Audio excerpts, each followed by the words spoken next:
Sa number 3, kadamuon siyang sunog na naglutad sa probinsya halos nag-triple na. Gani ang BFP ay nag-train sa mga estudyante, transport sector kag iban pagid para mapabakod pagid ang kampanya kontra sa sunog.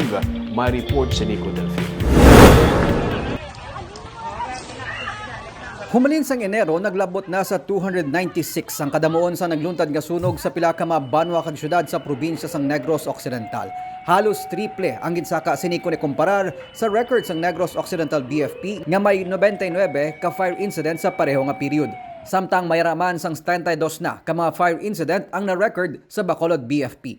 Ginsiling ni Provincial Fire Marshal Fire Senior Superintendent Arnold Alba, kalabanan sang fire incident nagaluntad sa kampo sang Tubo kag grass fire. Masami resulta ini sang pagpanutod kag wala sa payan nga paghaboy sang sinde sang sigarilyo. Right now, because ang temperature is very, very high.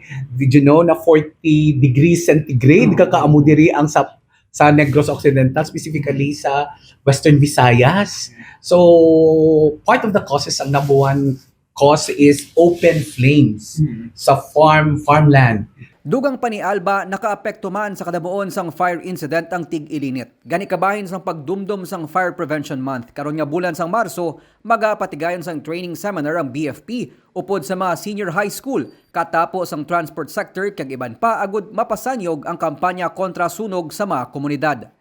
This is a multi-sectoral approach for emergency responses. So it is mostly divided into 5 involvement programs. Namely the BFP SHIP or the Senior High Involvement Program, wherein the target group are senior high school. Because we believe that they could be considered as a force multiplier. Because of the awareness, then probably most of the people would really be conscious as to their responsible as to their action. So this would be a factor that would eventually impact part of our approach of lowering the fire incident. Magluwa sa maging suguran nga motorcade sa pila ka mga banwa kag syudad, ang BFP ang magapatigayon man sang roadshow sa mga local government unit, exhibit kag mga competition sa mall, kag pati na Fire Olympics agud nga mapabaskog pa ang kampanya kontra sunog. Nico Delfin para sa Digicast Negros.